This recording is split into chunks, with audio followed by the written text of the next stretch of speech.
续来看警政署发生的防弹假，结果防野讲落差有欠点，讲内底有一块防庆纸的房啊，用手就会当压断。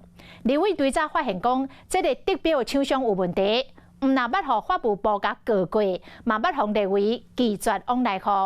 底伫遮尔啊歹，是安怎阁会当标着咧？警政署讲，因为黑名单只有3年的管制时间，只要时间过，也是会当来投标。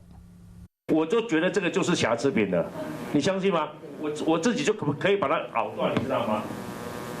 断了。真的好扯。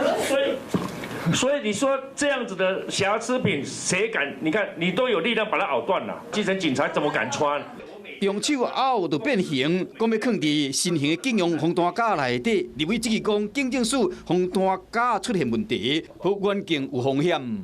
你们回收1400片嘛，哈，那也就是说，我刚刚算了一下那个比例，大概23.7%，这个比例会不会太高了？厂商自己也有承认说，他在热压的过程有一些工序可能没有处理好。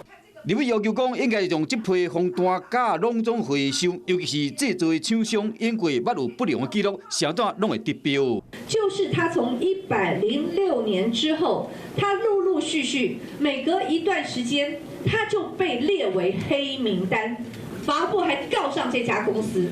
为什么他可以一而再、再而三，然后都可以采购到？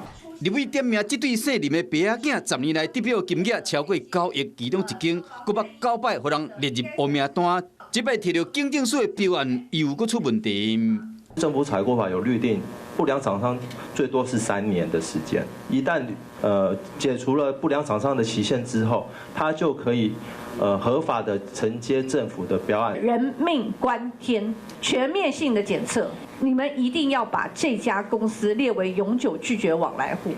警政署讲一切合法合规定，将会进行全面的检讨，是讲保护环境，未去受伤的防弹架，煞出现这款问题，难免会有环境烦恼讲，面对庆纸无完整的保护令。Hello， 我是林明瑞，想要抢先掌握最及时的新闻资讯吗？赶快订阅、按赞、开启小铃铛，锁定我们华视新闻的 YouTube 频道。